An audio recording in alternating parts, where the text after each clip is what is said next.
U.S. President Donald Trump has said that the United States will take control of war-torn Gaza.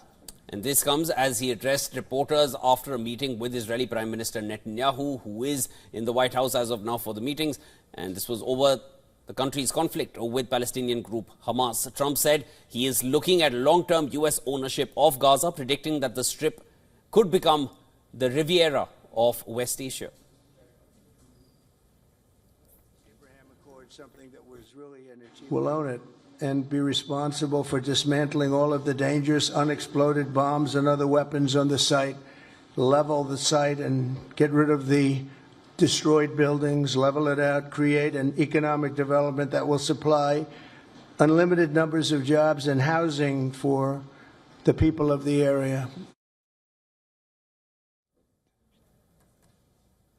Trump also called for the permanent resettlement of Palestinians from Gaza to neighboring West Asian countries such as Egypt and Jordan, despite flat rejections from both those nations and the Palestinians themselves.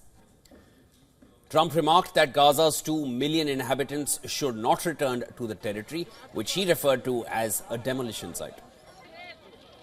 Netanyahu said that the U.S. president's Gaza plan was different and worth paying attention to. He has a different idea, and I think it's worth paying attention to this. We're talking about it.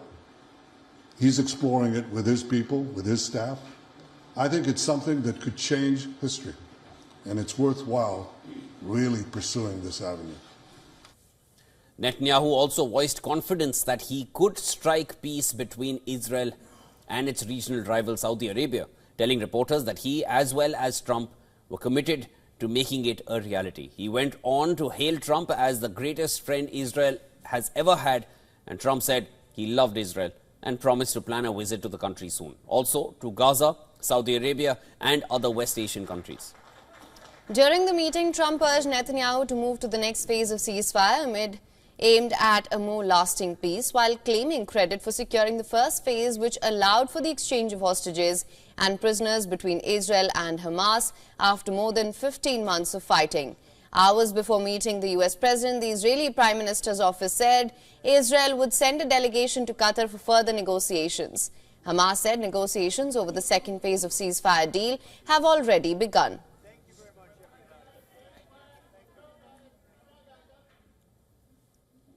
And for more on this, our New York correspondent Susan Tehrani has sent us this report. Listen to this.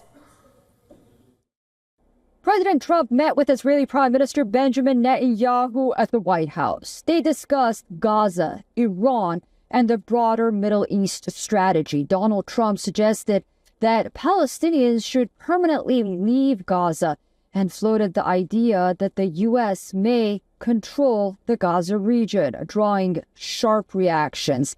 He did not rule out deploying American troops to Gaza's reconstruction and hinted at a long-term U.S. involvement in Gaza. On Iran, Donald Trump reaffirmed his hardline stance, emphasizing the need for stronger deterrence against Tehran's influence in the Middle East region.